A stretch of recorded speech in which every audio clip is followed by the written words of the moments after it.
Photography is sometimes referred to as painting with light, and understanding how light works is important to improve your photography. We normally only work with two different light sources, either the sun or a flash gun, and over the next two lessons I'm going to concentrate on those two different types of light. So in this first we talk about sun, and we would normally try and work within 2 hours after sunrise and 2 hours before sunset. They're called the golden hours, and it's a time when the sun is at its softest, and the difference between the highlighted area from the sun and the shadows is quite small, and therefore the camera can cope with it.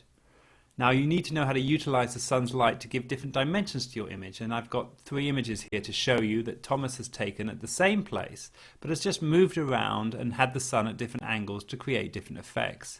The first is shooting directly into the sun, and here we have two young boys on the jetty down by the beach who are playing handstands. And Thomas has decided to make shapes out of them, and to do that by shooting directly into the sun. He has very little detail on the boys. In fact, the boy in the foreground you'll see is almost totally black.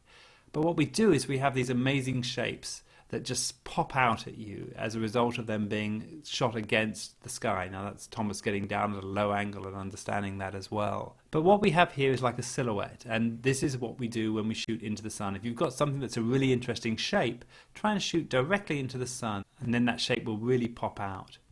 The second image is with the sun behind him. This is the two boys sitting on a rock. Now with the sun behind you, you get very good detail in the image. You can see exactly what the boys are wearing, you can see their facial expressions very clearly.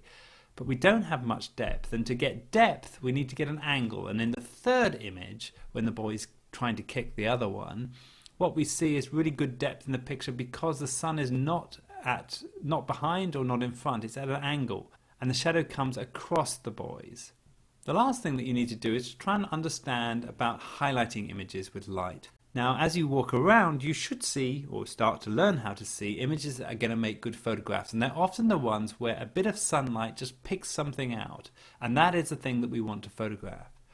Now on a cloudy day with the odd break in the clouds, when we get a shaft of light that comes down and lights our subject with a dark cloud behind it, we're going to get very dramatic images, and these are the times that the photographers get very excited.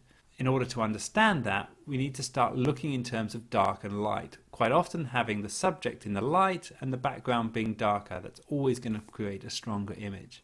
One time that I often see that I know is never going to be a good photograph is when we have the subjects in the foreground in shadow and a beautiful landscape behind them that is in sunlight.